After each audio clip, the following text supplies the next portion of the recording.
Hello everyone, welcome to the show. And on this episode of the show, I'm going to be intimating you on the 6 major risks that you should pay attention to. Lots of times when realtors, consultants, and real estate marketers, even myself, we come to tell you about real estate investments. We only tell you about the positives, the ROI, and this is what you can gain. But fewer people speak about the risks involved. And you need to know the risk involved because there's no investment that is 100% guaranteed. So if you have a 100% guarantee, it's no longer an investment because you're sure. But the fact that it's an investment means that you're taking this level of risk for this return. Once you've eliminated all of that risk, it's not an investment, it's something else. It can be Ponzi, it can be savings. You can as well put your money in the bank. Even that has some level of risk. So I'm going to be telling you the 6 things you should pay attention to, especially investing in this climate in Nigeria, Lagos specifically. This actually cuts across every nation of the world and every market, every real estate market, every location. And I'm going to be tailoring it to our own experience here so that when you're investing, you put this in the mind. But let me say this, the higher the level of risk you should take, the higher the return. So if you're taking or making, if there are more risks involved, then you should have a higher ROI or IRR. So as I'm talking about these things, I'm not telling you don't invest, but I'm telling you, looking at the risk involved, you're able to place your investment in buckets, and for what you want to do and for the return that you want to make and for your budget, the one to take advantage of, because there are practically 4 major ways of investing in real estate. You talk about land banking, you talk about rental, you talk about development, you talk about REITs, real estate investment trust, and everything all around it. So let's go into it without further ado. Let's go into the 6 major risks you should know about in real estate investments and how you can put a buffer over those risks before you invest. So the very first risk you should know is market risk. Now, each country has their own unique set of risks involved. Each location, and we can start by country, we can start by state, we can drill down to state, we can drill down to region, we can drill down to locality, municipality, and you need to be aware of the level of risks involved at a national level. The Land Use Act states all that is involved, that all land is held in trust of the governor, and we have a leasehold type of land ownership system here in Nigeria. So even when you get your CFO, you have a 100-year tenure. Other markets, they have the freehold. It means that once you buy that land, some have also a combination of both leasehold and freehold. So once you get that land, it's yours. You don't have to keep paying for, as the name implies, it's lease. You're actually paying every year to the government to renew that 99-year C of O lease. So coming to Nigeria, you need to be aware of that. That's in our Land Use Act. Is it exclusionary? Yes, but that's what it is, and it is what it is. So that's how it works here. But when you start drilling down to particular states, because the governor holds the trust of all the land in the states, we now have to start drilling down to the policy direction of each individual state and the governor, what the governor is saying. So we need to know the published gazettes on particular land in a state. And for instance, in a video I did before, I talked about how a governor, Rotimi Amici, he instituted Greater Port Harcourt project, and so he was a zoning regime on top of the River State Master Plan, and he was supposed to say, okay, he was kind of a very codified way of zoning, and the new governor came and said, no, we don't want it this way. So you need to understand the different markets that have their different risks. So have the master plan of wherever you want to invest in. You can do this by going to the registry or talking to your lawyer or talking to your surveyor, so that you can know the areas that are for residential, the areas that are for commercial, the areas that are for farming, the areas that are in Lagos, we call them committed areas. These areas are government projects, infrastructure, water, military, waste management, leave trash for Loma. So you need to be aware of that, those local risks as well. The level of risk that you're going to take probably in a place like Ikoyi, for instance, is not the same level of risk you probably in a place like Pinnock Beach Estate, Lekki Scheme 2 Axis. So the level of risk you have in a place like maybe Ikota, Ikota is, where there's lots of demolition. It's not the same level of risk that you're going to have in a place like maybe Osapa, London.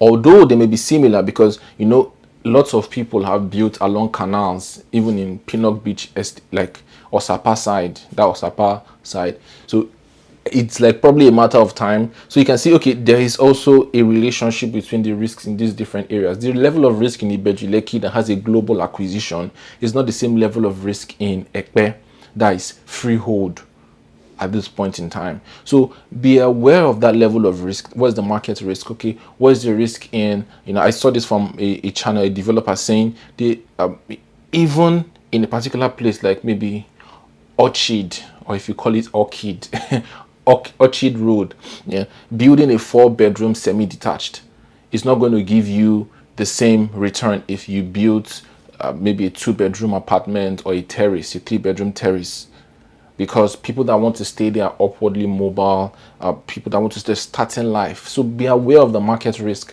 very, very aware. Should I invest in commercial? I've had clients say, I don't want to do anything in residential in Nigeria, especially some clients in diaspora, because I don't intend to live here, and I also don't intend to do all of chasing people for rent. They don't want to deal with all of that, so you just want to invest in the commercial land and also just lease it out to companies to be able to buy office space. So that's also, you need to understand the market, and that's how you have people like us ask us questions and say, what do you think about this area, what do you think about this area, what do you think about this area? From national to regional level, then you go to state level, then you go to local government. There are different levels of risk involved. Like I was speaking about Ibeju-Lekki, you should not buy a freehold land. If you even see anything called freehold in Ibeju-Lekki, start with a C of O. But in Ekpe, you can buy a freehold land. So be aware of the market risks involved before you invest. And now the second thing that is closely related to the market is the political risk. Politics plays a huge role. So for instance, I spoke of Ikota, the new Minister of Environment, for instance. Now, a lot of developers were getting away with building along the canals and, building along, water paths. And authoritatively, we can say that the Lagos state government is not going to come and demolish your property that has a good title and is at the right place, and there are no encumbrances. The reason why they can do that is that these people do not follow the right path. But they are not the worst sinners, because there are people that like, there's literally a place that I worship that a church was built on the road, like it was on the road, and somebody got approval for that was built. And so probably in 2-3 years, somebody make a new environmental minister or somebody may come up and say, okay, this area, we're going to demolish it.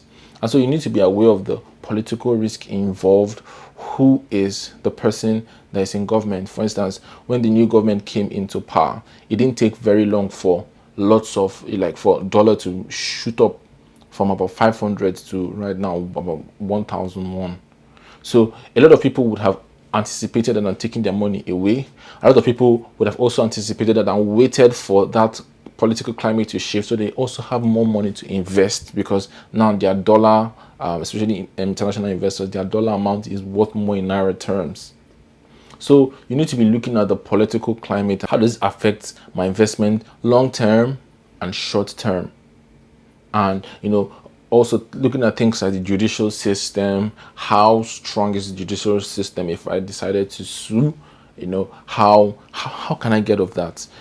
Looking at them also, like, again, from the national perspective, regional, then state, then also municipalities, the local perspective. So how does that affect? How would the political, before the Supreme Court judgment was given, lots of people so were making moves based on that. So before you make your investments, so who is the person in power? Is that person pro development? Is he pro developers? Is he pro?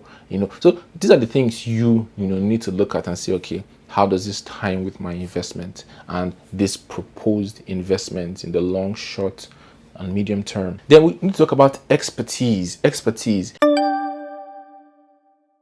It's, you can save a lot of money with the right expertise, and then you can lose a lot of money with the wrong expertise, because some people do not even know what they are doing. And even as it concerns risks as well, I was talking with a client and a developer, and there was a particular amount of land, particular portion of land that was revoked in Ekpe. So it was revoked so that you could be able to do your C of O and that land. But if you went and met a regular Joe that doesn't even really know what you're saying, you'll say, oh, don't invest. The reason why I'm also telling you about these risks involved is not so you don't invest, it's so that you are aware of it and you're making a calculated investment. So somebody that has been in the market for, say, 12 years, 10 years, 15 years, they have skills. Expertise can also come in the terms of relationships that they can leverage off of. And if you're talking to the right person, even the right engineer that is going to help you, maybe the developer, they can help you in cost savings when you're building, what the developer you bought from, when you're building, what you want to build. And speak to the right lawyer, speak to the right surveyor, speak to the right agent, speak to the right consultant, and your expertise, the expertise that you literally engage, can really help you. And they say, okay, I have experience here, and I've seen things here, and people like us that have friends in the industry, and we hear things move around. And also we've also had experiences with clients before, and things that probably have not worked. So talk to these people so that you're able to assess the level of risk involved. And that is another thing that you should be looking at, as far as risk go, the expertise involved. You have enough expertise for this investment. Then another thing you should be looking at is time. How much time do I have to put into this investment before I can recoup my investment? If your child's school fees, for instance, is due in a year, and you had 10 million or 20 million or 30 million, and instead of putting that in the bank, you want to make that money work for you, don't go and buy a land in Ibeju-Lekki or buy land in Ekpe, because you don't have that waiting time to see, okay, in 1 year, even if I want to sell it, can you even liquidate that in 1 year? So you would better off taking that money and probably getting something in Lekki, maybe getting an apartment in Lekki off plan, and then by the time it's completed in a year, you can mark up 20, 30, 40%. And so the case is that with HNIs, high net worth individuals, they are willing and they're able to sit on capital for quite a long time. But if you want to speculate, lots of people try to speculate with Itunu, because Itunu was just going up fast. Then lots of people at the end of the year, they sent us distress sales, or this person, they were willing to sell under the market value, because the demand on that end the supply on that end is still surplus. There's a lot of supply in that area. But if you mix it up with, or you contrast it with a place like Lekki, where there's limited supply, you can see that if you have a little wiggle room, then you should know that there's a risk involved. How much time am I willing to put this sit on this investment, So at the end of the day, when you need your money, it's not hard for you to pull it out, and then your property has not even appreciated the way that you wanted it. So time is a factor that you should think of. How long am I willing? So usually for land banking, especially in like we advise investors be willing to give it 5 to 10 years, literally willing to give it. If you want to do land banking, some people also want to build, but if you want to just flip it, be willing to give it to 5 to 10 years, and you may even be able to sell within that time. So when it comes to time, always ask yourself, how long am I willing to sit on this investment? 1 year, 2 years, 3 years, and that will determine which market and which expertise you would employ to be able to deploy that capital that you have. So time is very, very important, very, very important risk to factor into your real estate investment. So the next risk that you should know is leverage. How much leverage do I have in this industry? And leverage can be two ways. Internationally, people talk about leverage as how much you can borrow against a real estate investment. So investors would most likely, and how it is done outside, it's they'll probably put in 10% into an investment, and the bank can give them, or a fund can give them, the 90% remaining. And you have the leverage in that, when we talk about OPM, other people's money, that money is working for you, and then it's giving you a yearly return. So if it's a rental, you're getting a rental income, and also you're getting a capital appreciation of that property. From the income generating asset, you're able to pay back small, and obviously your interest from that investment is more than the interest you're meant to pay from the loan. So that arbitrage opportunity is your profit. But here, and it's kind of different. So your leverage can be your developer, can be someone in government. I did Dangote and Boa guy situation, and Dangote, his competitor, was going after him, or so he claimed, and then he just had to make a call to the Comptroller General of the immigration. And so your leverage can be the people in government. I know developers in this, name them, those big boys, and they are very, very close cronies with the government. So in that case, knowing somebody, for instance, in the registry allows can speed up your application, your CO application. It can also be the difference between you paying less than what you're supposed to pay, and just how much leverage do you have in this deal. And that's why also people go work with developers, because with developers, if something goes wrong, that the worst case scenario is that I get my money back. And you may think that that doesn't seem very good, but in a situation where people are losing all of their money, or where people, their money guys, they just up and leave, it's you're in a good place because you didn't get to lose your money. And so even in the deals that I do now, sponsorship deals, I involve a developer, because there's somebody you can hold, there's an office you can go to. So how much leverage do I have in this deal? Or is just 100% risk? The person doesn't have an office, they're not registered by CAC, there's nothing. You just meet somebody, and then they say, okay, I have a land, and you meet in the car, and then you sign you need to know how much advantage even this person, how can I leverage off their relationship, how can I leverage off their knowledge. Even us that in the industry, there are people that are specific to some markets. They know very much about this market. So if a client came, we'll just call them up and say, okay, what do you think? That there are developers that are specific to the Lekki markets, the Kota, Aja, Ekpe, Ibeju, Lekki. And so you need to be, how much leverage do I have? So the amount of leverage you have will determine the risk that you can, take in. And let me just say at this point, say that, lots of risk factors can work together to make your deal a very good deal, or make it a very, very bad deal. And if you don't have, for instance, if you don't have leverage on your side, you don't have the expertise, and then you don't have the time, then that's where you see people coming to say, Wale of Landway, he said, when he actually came into the industry, the person was selling way below market value. And so that's where you start seeing distress sales. You just want to get it out, and sometimes even less than what they bought it from.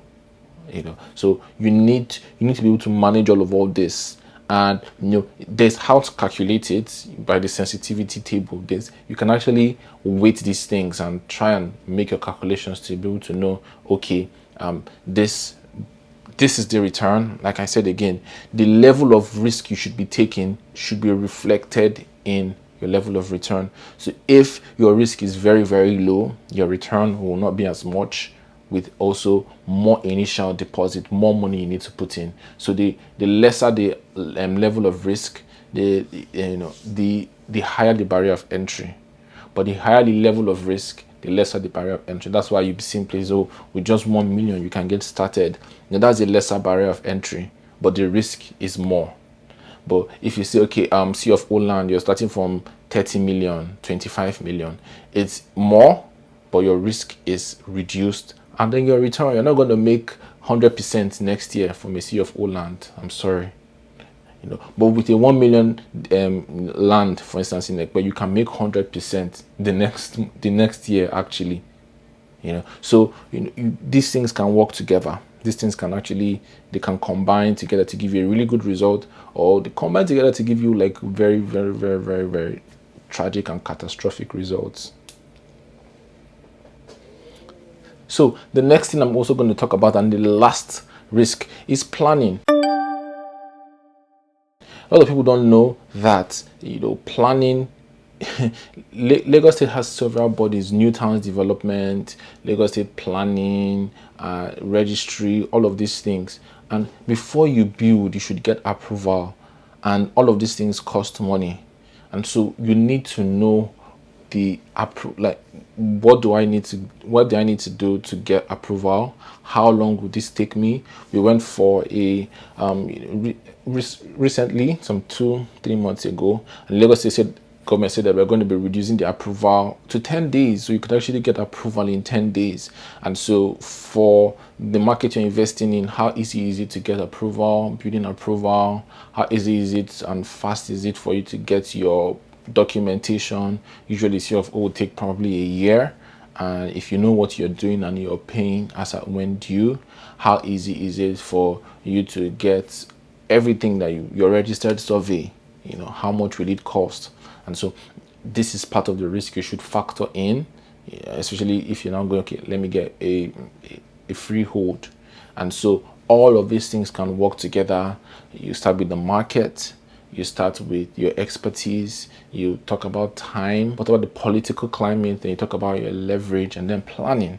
These are the 6 things that you should pay attention to before you invest. And like I termed it, buyers beware of this. But I'm not telling you these things to make you not to invest, but put them in mind, and it should make you make a calculated investment. So when we talk about risk, some people think, oh, risk is this bad thing. No, risk is not this bad thing. Risk is, this is the level of return that I want.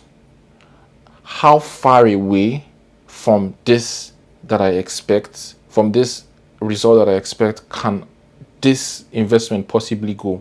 So is it going to be higher, or is it going to be lower? So in mitigating risk, we are going to draw buffers to say, okay, since this is what I expect, how can I mitigate that risk? Would I pay a premium for a titled land, or will I now have a special clause? Lots of people, they just have their developers send them the contract of sale. They don't even review it with their lawyer. And do I put a special clause that if anything happens? I've had a client do that once. He was buying in bulk and he was paying cash in hand, and also that means you now have a premium to pay for mitigating that risk. So what we drop something with the developer, and what we said was that 10 acres had been given C of O.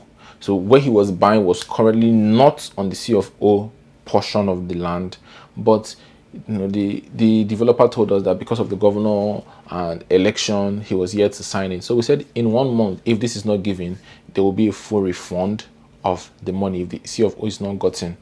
But obviously, they could give him that sort of that sort of leeway, because he was paying cash about 136 million. He was going to be paying cash now. And so how you mitigate risk, you see how far away from what I want is, I want a sea of old land, and I'm willing to take the risk, because in 1 month these people are increasing their prices from, they were selling it 30 million then to maybe 35 or 40 million. So I'm going to put all in, but if I don't get this title, you give me back my money. And so we're working with us, and when you want to make your investment, think about this risk involved, and based on what you have, what you can put down as a premium now, the time that you can wait, the leverage that you can pull off or feed off on, and then make your final decision. But I'll tell you this: lots of people think about all the risks, and for 5 years, 10 years, they never do anything. Life is a risk in itself. Actually stepping out of your house, anything could happen, potentially could happen. Why are you going to curl up in today there was a fire just not far from where I stay. So we're not going to stay in houses because there are fires. Even in countries where, in China, Japan, that they have natural disasters, there's a risk. But what do they now do? They now factor in, earthquakes in their buildings. So they are now ratings on how some buildings can be able to withstand this level. So instead of making risks paralyze you to inaction, plan for those risks and set up a buffer and mitigate those risks. So if you're ready to take the risk and invest in real estate in Lagos, kindly contact me, kindly like, kindly share, kindly subscribe, kindly drop your comment, and I'll see you at the very next video. Thank you so very much for watching. This is the Ownahome.ng TV show. Here Ownahome believe that owning a home, owning a property should not make you lose sleep. So we're committed to giving you the very best property recommendations and insider real estate gist. Thank you so very much. See you at the very next video. Bye bye. 6 major risks. The 6 major risks. The six major risks. The 6 major risks.